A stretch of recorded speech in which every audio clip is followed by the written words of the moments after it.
Good morning everyone, welcome back to another episode of Little Shed Big Ideas. So in this video, what I'm going to do is give you a quick tour around the new house that we've bought that's going to be our project house, and just kind of point out some of the things that we've done so far and some of the things we're going to plan to do going forward.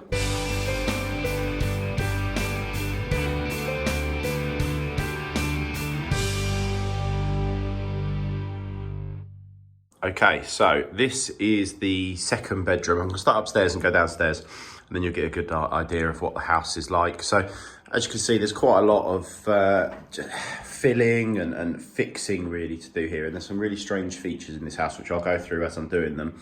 But as you can see, we've so far we've ripped all the skirting boards off on here, and we've started to kind of fill and smooth off some of the walls. We're going to need to get new double glazing throughout. This is actually a wooden frame the whole way around the windows, and I mean this is, I'm guessing, at least 20-30 years old, this double glazing in here, so it's not the best quality anymore.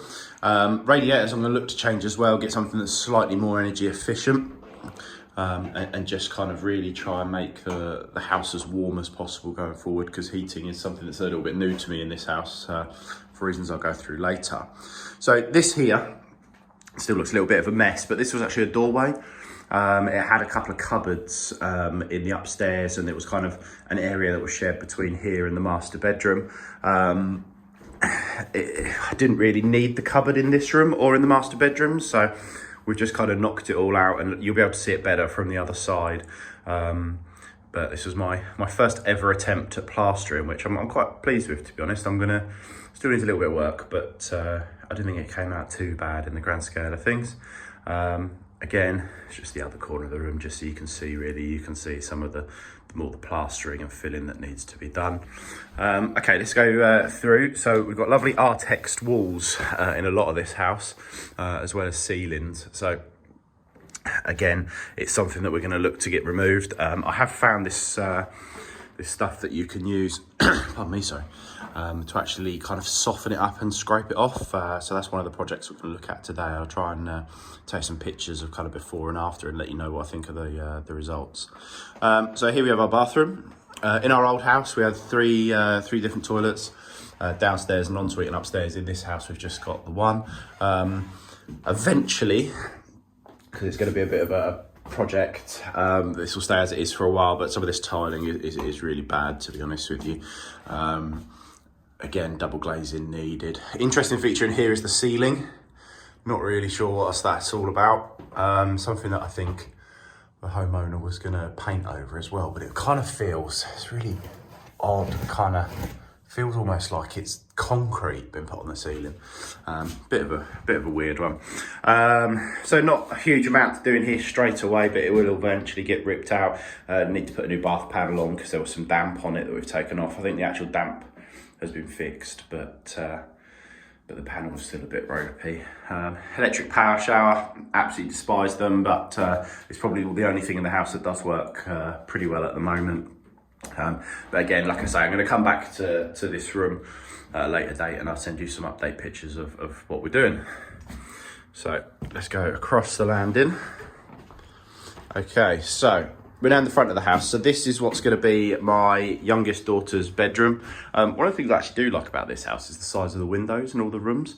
Lets in a hell of a lot of light, and it does make things quite nice in here. Pretty decent sized room. This had a built-in cupboard as well, which we've knocked out, and obviously it's not the biggest of cupboards in the world. It can't be much more than kind of 18 inches by, 4.5 feet, but makes a hell of a difference once it has been removed. So again, pardon me, sorry, I've got a really bad cough at the moment. What we need to do is kind of, skim all of this, and then kind of get it fixed, really. This is a mystery cable. The previous owner actually popped back yesterday or the day before and asked him what it was, and he said he doesn't know and he'd never seen it before, which I find a little bit hard to believe, but hey. One of the issues we do have here, which I'm a bit, any support or advice is welcome, is obviously where there used to be a wall coming out from here. I don't know how easy it is to see, but this bit of plaster here is considerably further back than this here. So I'm not sure how I'm exactly going to fix this going across, but I'm sure we'll work it out in some way or another. and kind of get it all fixed up. Need to replace all sockets, all the light switches. There's pretty much 2 plug sockets in each room. We got one, where is it? Back there. Obviously one just here. I'm gonna replace them with the single to double adapters. Hopefully that should work. Other than that, it's just a lot of sanding, filling. My wife has already sanded these down because these were really dark wood, so they're not too bad. And then I think the idea is just to give everything a good clean today, and then eventually what we'll do is we'll start maybe even getting some paint on the walls today, which would be really nice. Okay, so this is one of the things I do actually quite like about the house is the size of the landing. It's quite a cool, and I like how these banisters are. I think we're going to keep them and just sand them down and treat them. I really like the look where everyone paints everything black at the minute, or dark grey at least. But I do worry it might be a little bit overpowering for this place. Yet more lovely Artex and 1980s light switches. So this is the master bedroom. So lovely shade of dark blue at the moment. Just to give you kind of a quick pan round so you can see the idea of it. Again, vintage I'm going to call it now, double glazing. This has actually, the glazing here has popped slightly, so we've got condensation between the panes, so that's something that we are going to get fixed sooner rather than later. But as you can see in this room, all of the woodwork around the windows are already white, and I think it looks so much better and so much more modern. Makes life a lot easier. Again, lots of filling going around the walls. It's just lots of dents. It's really, really strange, but hey. And this is the other side of that plastered up wall. So this is where you can see the cupboard in this room as well. So today, a couple of the tasks are the hole that's in the wall up there, kind of top right. Just need to kind of fill that because at the minute that goes straight into the cavity. I'm not really sure what was going on there.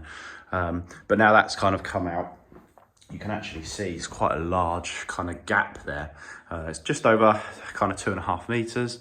What we're going to do is put our wardrobes there. We've actually bought some IKEA packs. You might have seen them in the other room. And what we're going to try and do is what they class as, and I've seen a lot online, it's a packs hack, where you can actually build them and make them look built in. So the skirting will kind of run across here as all the coving run across at the top as well. So it kind of looks like it's a built-in wardrobe. Makes life somewhat easier. Just to kind of show you behind here, little airing cupboard in the master bedroom. Not really, again, sure how old this is, but it's passed all the inspections and the tests, so quite happy with it at the moment. So kind of go from there, really. So that's the upstairs of the house. What I'll do is I'll do this as a video because it's already getting a little bit long, and then in the next video I'll do the downstairs of the house just so you can see what it's like.